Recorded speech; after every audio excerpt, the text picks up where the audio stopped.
আসসালামু আলাইকুম এভরিওয়ান। চলে আসলাম আরেকটি ভিডিও নিয়ে। বিনিয়োগ ইন বিডি স্টক চ্যানেলে আপনাদের সবাইকে স্বাগতম। সো আমার আজকের আলোচনা হচ্ছে রহিমা ফুড নিয়ে। বেসিক্যালি কিছু ভাই ব্রাদার আমাকে মেসেজ দিয়ে জানিয়েছেন যে রহিমা ফুড আসলে আজকে কি হয়েছে এবং ভবিষ্যতে কি হতে পারে তা নিয়ে একটা ধারণা দিতে। সো চলুন আমরা রহিমা ফুড এর আজকের চার্টটা দেখি যে আসলে রহিমা ফুড কেন, ফার্স্টে আমরা দেখি যে রহিমা ফুড আসলে কেন এত বাড়লো। দেখেন ডেইলি চার্টে যদি আপনি খেয়াল করেন আপনারা, তাহলে দেখবেন যে এখানে হিউজ অ্যামাউন্ট অফ ভলিউম হয়েছে, কিন্তু রহিমা ফুডে হিউজ অ্যামাউন্ট অফ ভলিউম, এখান থেকে ভলিউম অনেক বাড়ছে। এবং চিন্তা করে দেখেন এইটার ভলিউম এত কম ছিল, এখানে দেখেন কি ড্রাই নাই, ভলিউম নাই। এবং শুধু এই না, এটা যদি আমরা আরো ছোট করি তাহলে দেখবেন রহিমা ফুডের ইতিহাসও এত ভলিউম হচ্ছে না। কিন্তু এই যে এই পরিমাণ ভলিউম এই লাস্ট এই জায়গায় হয়েছিল, এই জায়গায়, এর আগে কিন্তু আর এই জীবনে রহিমা ফুডের এত ভলিউম হয় না। শুধু এটা আপনি উইকলি ভলিউম দেখেন, উইকলিতে দেখবেন প্রচন্ড হাই, উইকলিতে প্রচন্ড ভলিউম, মানে এখানে অনেক মানুষ ঢুকছে, অনেক টাকা ঢুকছে। মান্থলি দেখেন, মান্থলি ক্যান্ডেল অফ ভলিউম কিন্তু অনেক হয়। মানে রহিমা ফুড আসলেই মানে বাড়ার মানুষ যে এটা আছে এবং স্মার্ট মানি যে আছে, এটাই প্রমাণ হচ্ছে এই ভলিউমগুলো। আচ্ছা, তাইলে এখন আপনাদেরকে দেখার বিষয়, আমি কিছু জিনিস আঁকাআঁকি করছি, চার্ট অ্যানালাইসিস করছি, তার উপর ভিত্তিতে রহিমা ফুডের আমি একটা গন্তব্য বা কি হতে পারে তা নিয়ে আপনাদেরকে জানাই। সো যদি আমার জিনিসগুলো আমি দেখাই, সো দেখুন এই পয়েন্টগুলা আর একটু আমি ছোট করি জায়গাটা। তো আমার অ্যানালাইসিস মতে রহিমা ফুড ফার্স্টে যেটা বাড়ছে, এই তো বাড়ছে, একটা সুইং দিছে, এরপর থামছে, এরপর টানা বাড়ছে। এরপর এখন অনেকে বলছেন কি হবে, যেটা আমার প্রেডিকশন মতে রহিমা ফুড এখন নামবে, দামটা নেমে এই যে 130-40-এর নিচে 100, মনে করেন 120 বা 25 থেকে 140-এর যে জোন, এই জোনের মধ্যে রহিমা ফুড আসবে।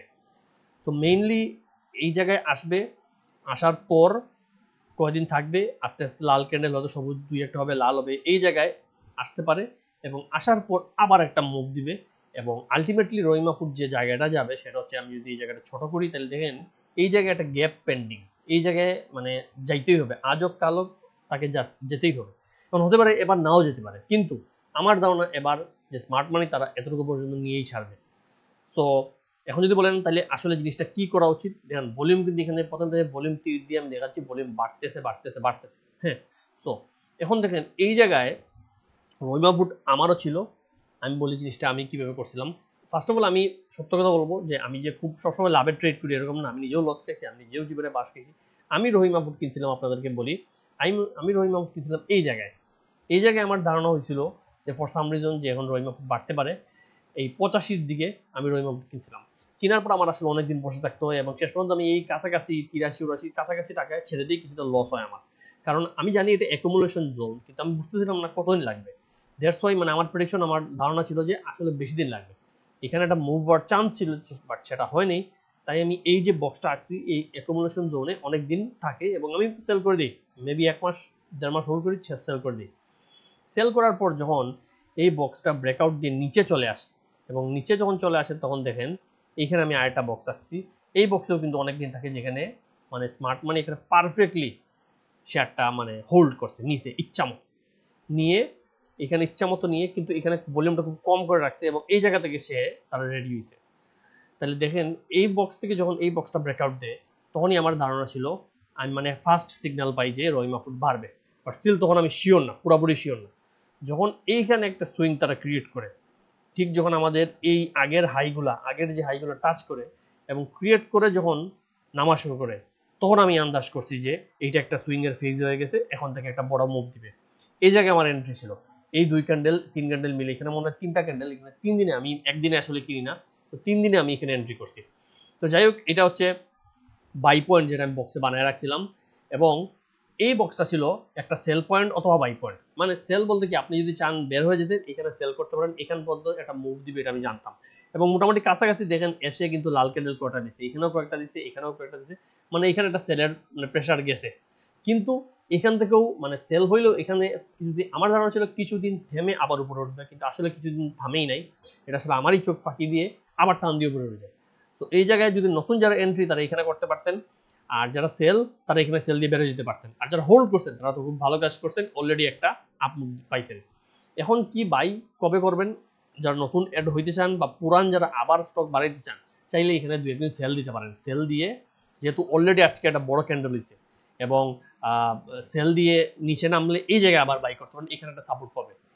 আর এখানে যদি দেখেন সাপোর্ট পাচ্ছে, তাহলে নেক্সট মুভমেন্ট হবে এই যে 220-230-এর যে এলাকা, 240 থেকে 220-এর যে এলাকা, এইখানে সেল যাবে। এবং এখানেও আপনি সেল করার সময় একটু ওয়েট করবেন যে এটা কি আরো বাড়ার চান্স আছে। আমি দেখেন 2 বক্সে দেখি সেল ওর ওয়েট, মানে হয় আপনার যদি বের হয়ে যাওয়ার ইচ্ছা হয় তাহলে আপনি সেল করে দিবেন, আর যদি আপনাদের ইচ্ছা হয় যে আর একটু দেখি, একটু হোল্ড করি, আর কি বাড়তে পারে, ওইটা মার্কেটের কন্ডিশন, তারপরে এই স্টক নিয়ে যে তখন কন্ডিশন, যে ভলিউম, সবকিছুর উপরে নির্ভর করে। তো যদিও আমার মনে হয় না এত বেশি ওরা নিবে, কারণ অলরেডি দেখেন যারা এখানে কিনছে তারা কিন্তু 64, লোয়েস্ট 64 টাচ করছে, বা 70-ও যদি ধরি তারা 70-এর ডাবল 140 প্লাস, এখন 170 টাচ করে আসছে, ডাবলেরও বেশি বিশ্বাস করা যায়, মানে 200% কি 220-250% এরকম টাচ করে আসছে। সো অনেক লাভ হয়ে গেছে। যারা নিচ থেকে ধরছেন আমি মনে করি প্রফিট নিয়ে নিতে পারেন, আর প্রফিট নিলে হয়তো কয়েকদিনে একটু নামবে, যদি চান এই জায়গায় আবার এন্ট্রি করতে পারেন, বা নতুন যারা তারাও হয়তো এখানে এন্ট্রি করতে পারেন। অফকোর্স এন্ট্রি করার সময় স্টপ লস ধরবেন, স্টপ লস না ধরলে একটা মাল যদি নামে তাহলে আপনি কিন্তু শেষ। তো মাথায় রেখে একটা ছোট 5% স্টপ লস ধরে ঢুকবেন, ঢুকে দেখবেন যে উঠে নাকি, এবং চান্স আছে এই বক্সে যাওয়ার, এই বক্সে গিয়ে ফাইনাল হয়তো সেল আসবে। আর এই বক্সে যাওয়ার পরও আমি বলবো যে আপনি একটা হোল্ড করে দেখবেন যে এই বক্সটা কি পার্ট ব্রেকআউট করতে পারে নাকি। যদি ব্রেকআউট করে সফল যায় তাহলে তো থাকলেন, আর না হইলে আমার হাই চান্স এই বক্সে গিয়েই শেষ, ওরা লাস্ট ফিডিং করবে। এবং ফিডিং করার একটা মানে যে স্মার্ট মানি যখন বের হয়ে যায় এবং ফিডিং করে, তার কিছু প্রমাণ আপনারা দেখাই।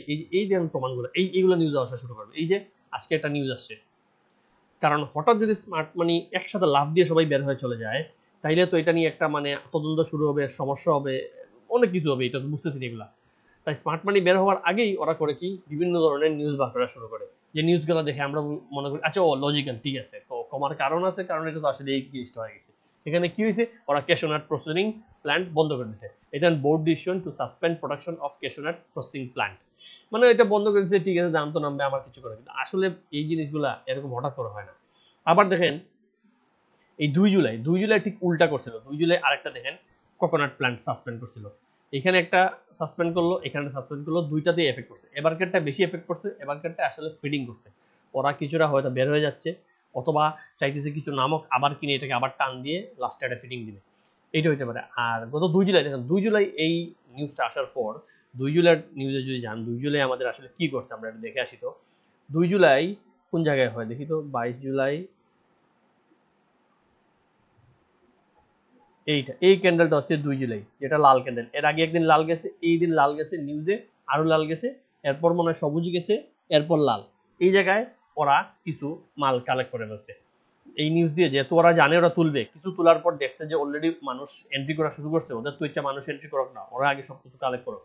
তাই একটা নিউজ দিল, কিছু মানুষ পাবলিক ভয়ে ভাগো ভাগো ভাগো রে ভাই ভাগো, মাল ছেড়ে চলে গেল, ওরা কালেক্ট করো, দেন ওরা ফুল একটা আপ মুভ দিল, দেওয়ার পর ওদের প্রফিট হিউজ, এখন ওরা কিছুটা ছাড়ার চিন্তা, তাই এরকম নিউজ দিল, পাবলিক কিছু বার হইলো, ওরাও কিছু বের হয়ে গেলো এই ফাঁকে। আর দেন লাস্টে এখন তো এই জায়গায় তো টানা কোনো মাল পড়বে না, টানা ফিডিং করানো যায় না, কিন্তু একটা মাল পড়ার সময় আপনাকে স্লোলি ফেজে ফেজে ফালায়। তো এখানে আসার পর আবার একটা মুভ দিবে, যেটা আশা করা যায় এতটুকু যাবে। তো চাইলে কেউ কিনতে পারেন, আর যারা কিনছেন তারা এই সাবধানে থাকবেন। আমি পারফেক্টলি বলবো যে আমার মতে এখানে বেঁচে ফেলাই উত্তম, এতে একটা লাভ, আপনি প্রফিট টেক করলেন। আর যদি আপনি চিন্তান না ভাই সব আমার প্রফিট হোল্ড করতেছি, বারে বারে ট্রেডিং আমার যাওয়ার ইচ্ছা নাই, তাহলে সমস্যা নেই, তাহলে হোল্ড করেন, এখানে আসবে ইনশাল্লাহ, এখান থেকে আবার একটা মুভ দিবে, আরো বড় একটা মুভ পাবেন। আর যেটা বললাম যে এখানে চাইলে আবার বাই করতে পারেন, এখানে সেল করবেন, অথবা ওয়েট করে দেখবেন যে আসলে কি হয়, আর ভলিউম দেখেন কিভাবে বাড়ছে। সো এটা হচ্ছে রহিমা ফুড, ইনশাল্লাহ আগামী ভিডিওতে আবার দেখা হবে। আল্লাহ হাফিজ।